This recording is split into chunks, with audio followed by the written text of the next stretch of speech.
بسم اللہ الرحمن الرحیم۔ ناظرین السلام علیکم ورحمۃ اللہ وبرکاتہ۔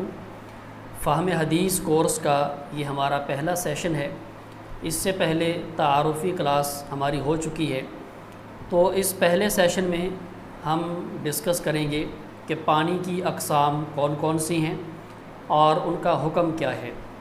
چونکہ ہم نے کتاب الطہارہ سے اپنی بات کو شروع کرنا ہے، اور طہارت میں سب سے بنیادی چیز پانی ہے کہ پانی سے ہی طہارت حاصل ہوتی ہے۔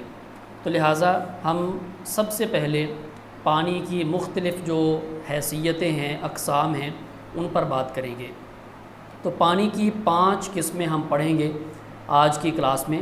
نمبر 1 مطلق پانی، نمبر 2 مستعمل پانی یعنی یوزڈ واٹر، نمبر 3 وہ پانی جس میں پاک چیزیں مل جائیں، کوئی پیور ایلیمنٹس اس میں شامل ہو جائیں، اور نمبر 4 وہ پانی جس میں کوئی نجاست یا گندگی مل جائے، نمبر 5 جھوٹا پانی یعنی جو لیفٹ اوور واٹر ہوتا ہے۔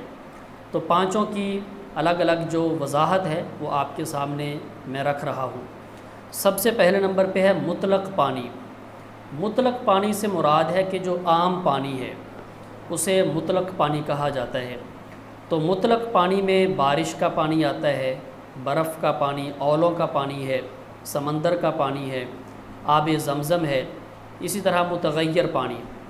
تو بارش اور برف کا پانی یا اولوں کا پانی یہ پاک ہے، یعنی یہ طاہر بھی ہے، مطہر بھی ہے، یعنی یہ خود بھی پاک ہوتا ہے اور یہ دوسری چیزوں کو پاک کرنے کی صلاحیت بھی رکھتا ہے، دوسری چیزوں کو پاک بھی کر دیتا ہے۔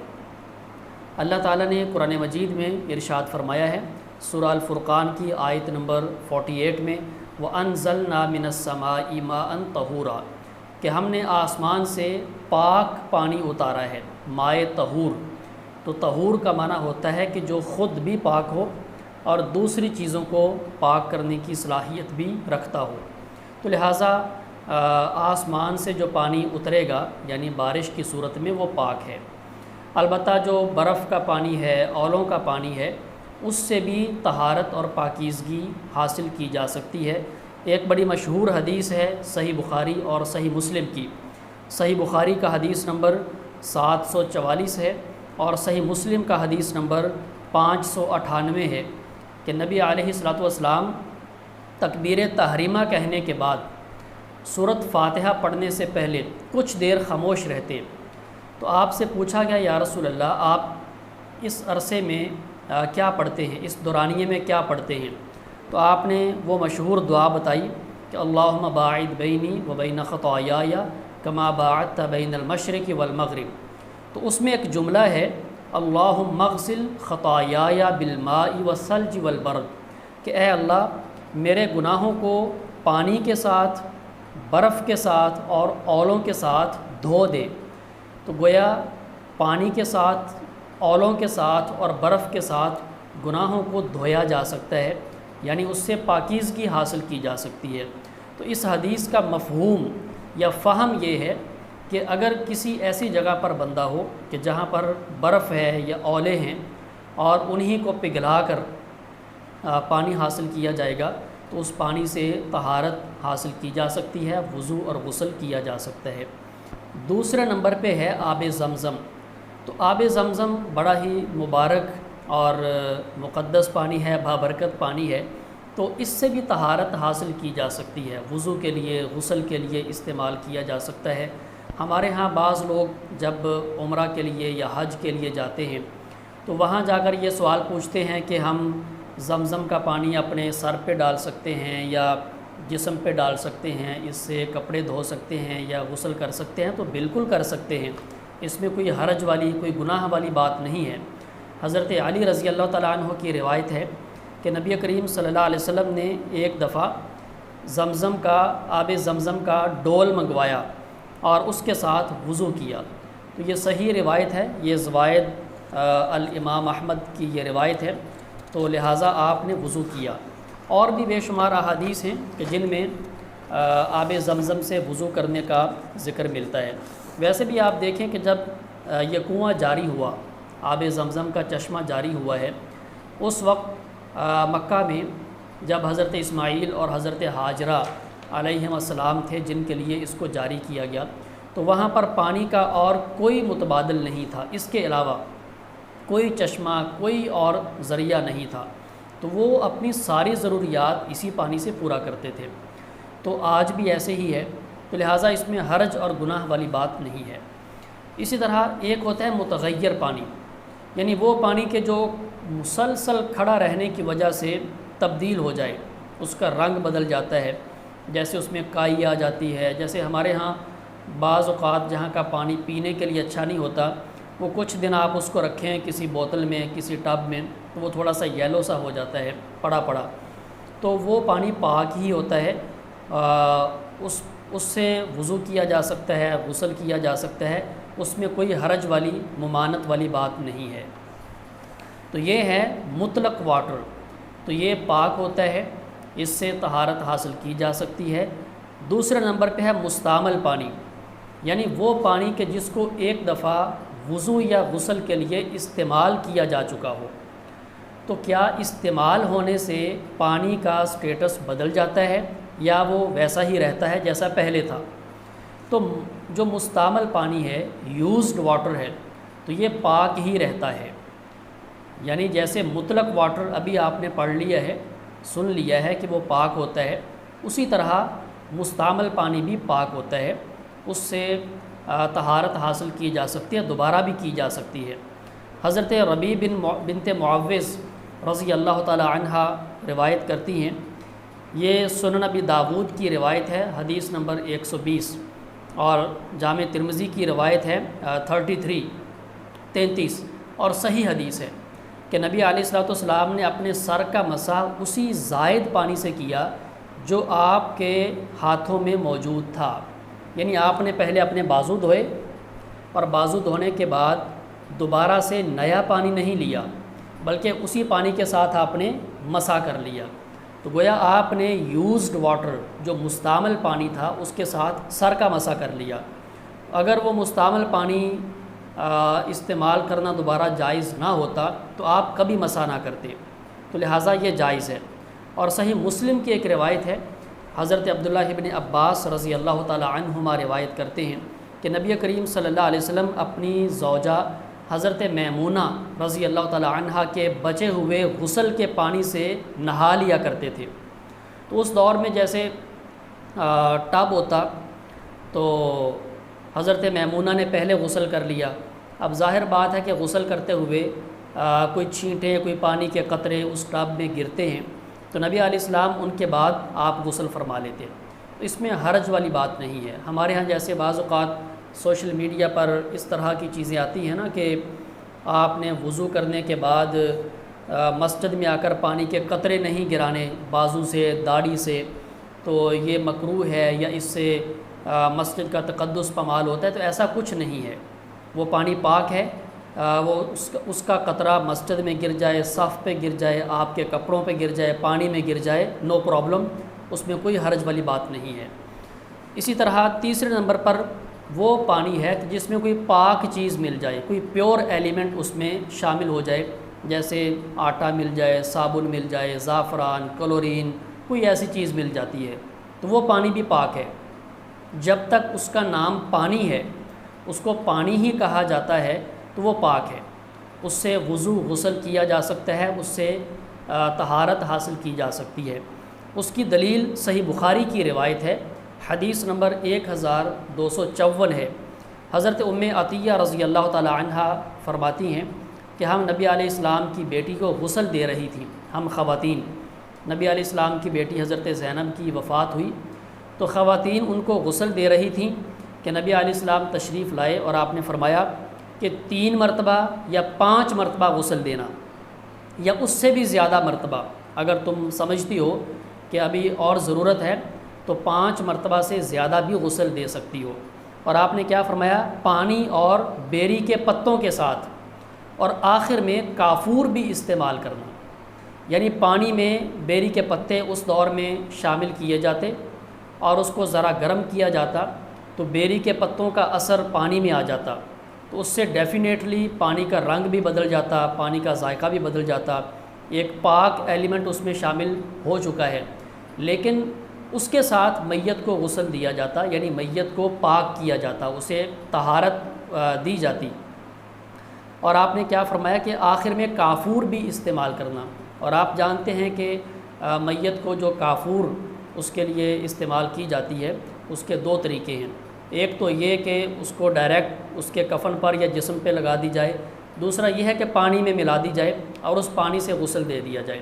تو کافور کے ملنے سے اور بیری کے پتے ملنے سے، صابن کے مل جانے سے پانی ناپاک نہیں ہوتا۔ ویسے بھی نبی علیہ السلام کے بارے میں آتا ہے، صحیح حدیث ہے، سنن ابن ماجہ کی حدیث نمبر 303 ہے کہ نبی علیہ السلام نے ایک دفعہ ایک ٹب میں غسل کیا جس میں آٹے کے نشانات تھے۔ تو آٹے کے نشانات سے بھی پانی کو کچھ نہیں ہوتا، وہ پاک رہتا ہے۔ چوتھے نمبر پر وہ پانی کہ جس میں کوئی نجاست مل جائے، کوئی گندگی اس میں شامل ہو جائے، اس کا حکم تھوڑا سا وضاحت طلب ہے۔ تو اس کی دو صورتیں ہیں۔ پہلی صورت تو یہ ہے کہ نجاست پانی میں گری تو پانی کے 3 اوصاف میں سے کوئی ایک وصف بدل گیا یا تینوں بدل گئے تو وہ پانی ناپاک ہے۔ پانی کے 3 اوصاف کون سے ہیں؟ پانی کا رنگ، بو یا ذائقہ۔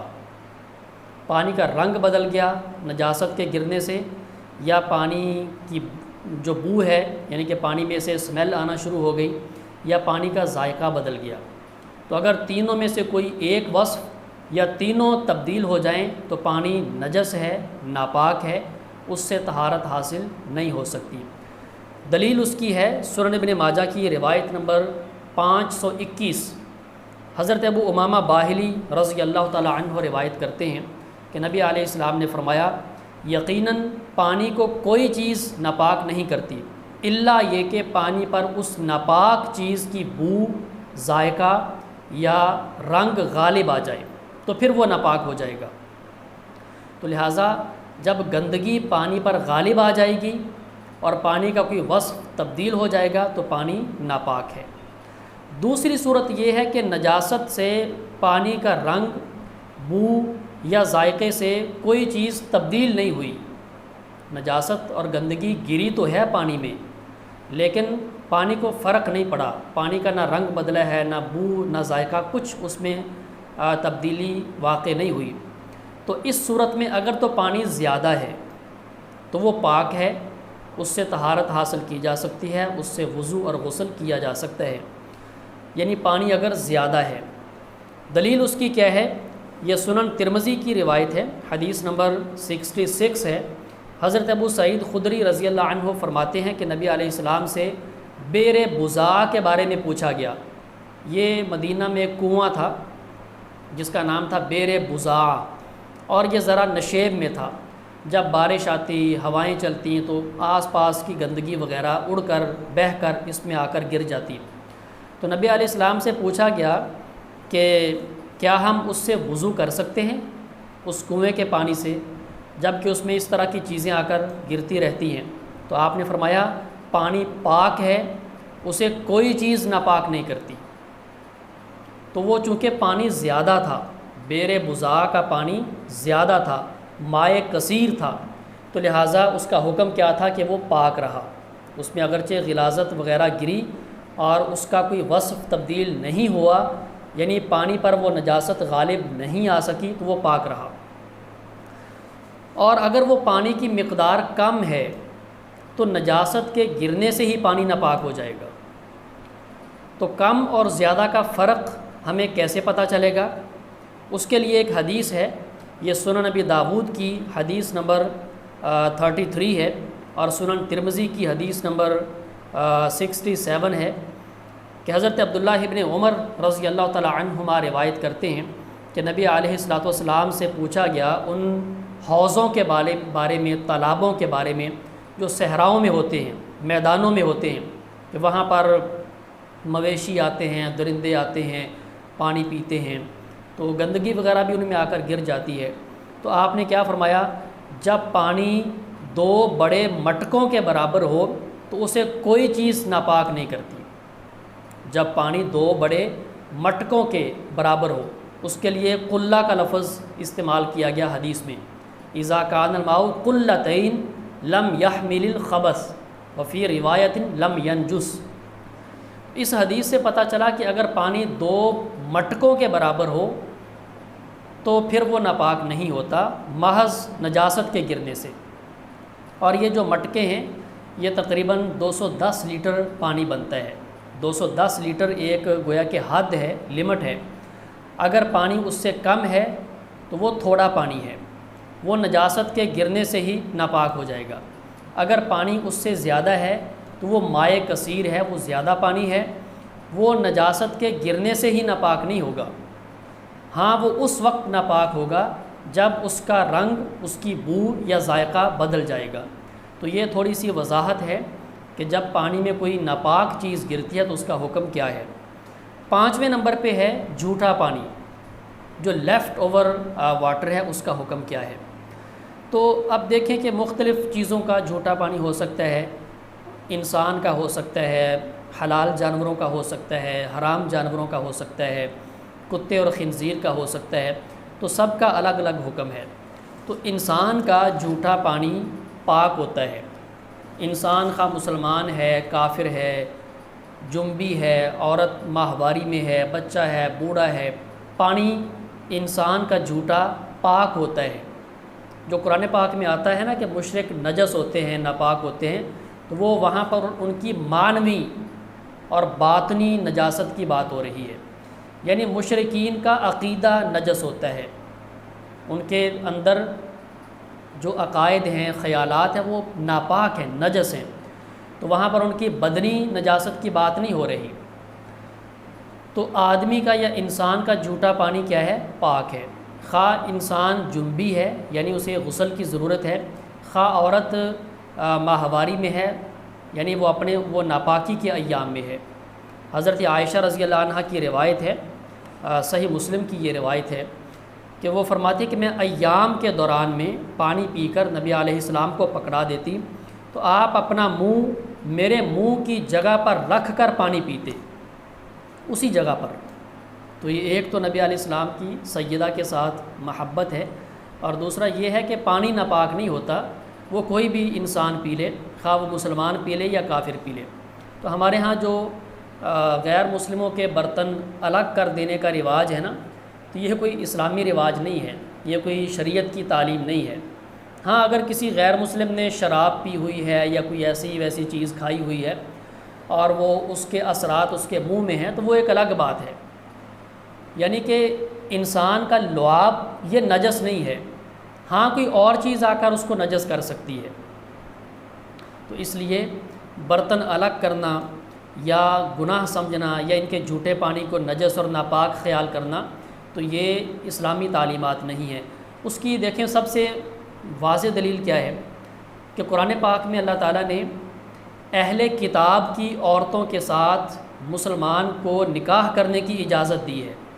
اہل کتاب سے مراد ہیں یہودی اور عیسائی عورتیں، ان کے ساتھ نکاح کرنے کی اجازت دی ہے قرآن نے۔ اب اگر کوئی مسلمان کسی یہودی یا عیسائی عورت کے ساتھ نکاح کرے گا تو کیا خیال ہے وہ اس کا جھوٹا پانی نہیں پیے گا؟ وہ کیسے اوائڈ کرے گا؟ تو یہ مطلب آپ اس پہلو پر تھوڑا سا سوچیں کہ میاں بیوی کی جو لائف ہوتی ہے تو کیا ایک شوہر اپنی بیوی کے جھوٹے پانی سے بچ سکتا ہے زندگی میں؟ تو اس لیے اس میں حرج والی بات نہیں ہے۔ حلال جانور ہیں جیسے گائے ہے، بھیڑ ہے، بکری ہے، جو ہم جن کا گوشت کھاتے ہیں، ان کا جھوٹا پانی بھی پاک ہے۔ جب ان کا گوشت ہمارے لیے حلال اور پاکیزہ ہے تو ان کا لعاب وہ گوشت سے ہی بنتا ہے تو وہ بھی پاک ہے، وہ نجس نہیں ہوتا۔ ان کے لیفٹ اوور واٹر سے بھی وضو کیا جا سکتا ہے، غسل کیا جا سکتا ہے۔ اسی طرح وہ جانور کہ جن کا گوشت نہیں کھایا جاتا، جو حرام ہیں، جیسے خچر ہے، گدھا ہے اور درندے ہیں، ٹھیک ہے، شکاری پرندے ہیں، تو اس مسئلہ میں اگرچہ اختلاف ہے، لیکن جو مجھے بات زیادہ اس میں واضح نظر آتی ہے، کلیئر نظر آتی ہے، وہ یہ ہے کہ ان کا پانی بھی نجس نہیں ہوتا، ناپاک نہیں ہوتا۔ ایک تو اس کے نجس اور ناپاک ہونے کی دلیل نہیں ہے، دوسری بات یہ ہے کہ اگر ہم ان کے پانی کو نجس اور ناپاک قرار دے دیں گے تو ایک بڑی مشقت میں لوگ پڑ جائیں گے۔ اب وہ لوگ کہ جو صحراؤں میں رہتے ہیں، کہ جہاں پر پانی حوضوں میں جمع ہوتا ہے، کسی گڈھے میں جمع ہوتا ہے اور وہیں سے لوگوں نے استعمال کرنا ہے، اس تالاب کو، اس حوض کو ان جانوروں سے کیسے بچایا جا سکتا ہے؟ پاسبل ہی نہیں ہے۔ اب دیکھیں نا کہ ہمارے جو شمالی علاقہ جات ہیں وہاں پہ پانی کا واحد ذریعہ کیا ہے؟ چشمہ۔ اسی چشمے سے شیر بھی پانی پیتے ہیں، باقی سارے درندے بھی پانی پیتے ہیں، اسی چشمے سے انسان بھی پانی پی رہے ہیں، تو لہٰذا ان جانوروں کا جھوٹا بھی ناپاک نہیں ہوتا، اس میں انسان کو کسی وہم میں پڑنے کی ضرورت نہیں ہے۔ ویسے ایک روایت بھی ہے، اگرچہ اس روایت پر کلام بھی محدثین نے کیا ہے۔ روایت یہ ہے، حضرت جابر رضی اللہ عنہ بیان کرتے ہیں کہ ایک شخص نے نبی علیہ السلام سے پوچھا، کیا ہم گدھوں کے بچے ہوئے پانی سے وضو کر لیں؟ تو آپ نے فرمایا ہاں، اور تمام جنگلی جانوروں کے بچے ہوئے پانی سے بھی وضو کر سکتے ہیں۔ تو یہ حدیث ہے، تو اس سے بھی معلوم ہوتا ہے کہ ان جانوروں کے بچے ہوئے پانی سے وضو کیا جا سکتا ہے۔ ہاں، اگر کسی کا دل مطمئن نہیں ہوتا پھر بھی، تو وہ پھر یہ کر سکتا ہے کہ وہ جو ہم نے ابھی حدیث پڑھی ہے کہ پانی 2 بڑے مٹکوں کے برابر ہو تو وہ ناپاک نہیں ہوتا، پھر وہ اس حدیث پر عمل کرتے ہوئے یہ کر سکتا ہے اپنے دل کی تسلی کے لیے، اطمینان کے لیے، کہ اگر تو پانی 2 مٹکوں سے کم ہے تو پھر وہ اس سے اپنی طہارت کے لیے استعمال نہ کرے، اور اگر اس سے زیادہ ہے، جیسے چشمہ بہہ رہا ہے، دریا بہہ رہا ہے، تو وہاں سے سارے ہی پانی پی رہے ہیں، آپ کس کو روک سکتے ہیں؟ دریا پر پہرا تو آپ نہیں لگا سکتے، تو پھر وہ ناپاک نہیں ہوتا۔ تو یہ دل کی تسلی کے لیے میں نے بات کر دی ہے۔ اس بات کی سپورٹنگ میں ایک اور اس بات کی سپورٹ ایک اور حدیث سے بھی ہو رہی ہے، وہ ہے کہ بلی کا جھوٹا پانی پاک ہے۔ تو بلی جنگلی جانور ہے، اس کا گوشت کھانا ہمارے لیے حرام ہے، لیکن اس کا جھوٹا پانی کیا ہے؟ پاک ہے۔ حضرت ابو قتادہ رضی اللہ عنہ نے ایک دفعہ وضو کرنے کے لیے بیٹھے تو ایک بلی آ گئی، تو انہوں نے برتن یوں انڈیل دیا بلی کی طرف، تو بلی نے پہلے پانی پیا اور پھر وہ چلی گئی۔ ابو قتادہ نے اسی بچے ہوئے پانی سے وضو کر لیا۔ ان کی غالباً بہو وہاں پر کھڑی دیکھ رہی تھی، انہوں نے بڑا تعجب کیا کہ یہ آپ نے کیا کیا ہے؟ تو فرمایا کہ میں نے اللہ کے رسول صلی اللہ علیہ وآلہ وسلم سے سنا تھا، آپ نے فرمایا تھا کہ بلی نجس نہیں ہے، یہ تو ہر وقت آنے جانے والی ہے، یعنی یہ اتنا آتی جاتی ہے گھر میں کہ آپ اس سے اپنے گھر کے پانی کو یا برتن کو بچا نہیں سکتے، مشقت ہے۔ تو لہٰذا آپ نے کیا کر دیا؟ رخصت دے دی۔ تو جنگلی جانوروں سے بھی پانی کو بچایا نہیں جا سکتا، چشموں کو، دریاؤں کو، نہروں کو، یا اس طرح جو حوض ہیں، تو آپ ان کو ان جانوروں سے محفوظ نہیں کر سکتے۔ تو لہٰذا یہ رخصت ہے، اس میں وہم کی ضرورت نہیں ہے، کوئی ایسے مسئلے کی ضرورت نہیں ہے۔ آخری بات یہ ہے کہ کتے اور خنزیر کا جھوٹا پانی تو یہ ناپاک ہے۔ کتے کے بارے میں تو نبی علیہ السلام نے کیٹاگوریکل یہ فرما دیا ہے کہ اگر کتا تمہارے برتن میں منہ ڈال دے، اسے 7 مرتبہ دھوو، 7 مرتبہ، اور 1 دفعہ مٹی سے مانجو۔ تو لہٰذا کتے کا لعاب کیا ہے؟ نجس ہے، ناپاک ہے۔ اسی طرح خنزیر کو بھی قرآن نے کہا کہ فَإِنَّهُ رِجْسٌ، یہ نجس یعنی کہ ناپاک ہے۔ تو لہٰذا ان 2 جانوروں کا استثناء ہے، یہ یعنی کہ ایکسیپشن ہے، ان کے جھوٹے پانی سے وضو نہیں کرنا چاہیے۔ باقی جو ہیں، اب دیکھیں یہاں پر پھر وہی بات آ گئی کہ اگر کتا نہر سے پانی پی لے، دریا سے پانی پی لے، پیتے ہیں نا، تو وہ نہر اور دریا کا پانی ناپاک نہیں ہوگا، چشمے کا پانی ناپاک نہیں ہوگا۔ یہ اس پانی کی بات کی جا رہی ہے کہ جو تھوڑا ہے، جو کسی برتن میں رکھا ہے اور کتے نے آ کر منہ ڈال دیا۔ اس لیے زیادہ بہتر یہی ہے کہ وہ جو 2 مٹکوں والی حدیث ہے نا، 210 لیٹر والی، اس پر عمل کرتے ہوئے ہم یہ کہیں گے کہ اگر 210 لیٹر سے کم پانی ہے اور کتے نے منہ ڈال دیا ہے تو وہ نجس ہو گیا ہے، اس سے وضو نہ کریں۔ اگر اس سے زیادہ ہے تو پھر کوئی مسئلہ نہیں، اس سے طہارت حاصل کی جا سکتی ہے۔ تو یہ پانی کے حوالے سے جو اہم مسائل تھے وہ میں نے آپ کے سامنے بہت ہی اختصار کے ساتھ رکھ دیے ہیں۔ تو اللہ تعالیٰ مجھے اور آپ سب کو سمجھ کر عمل کی توفیق دے۔ والسلام علیکم ورحمۃ اللہ وبرکاتہ۔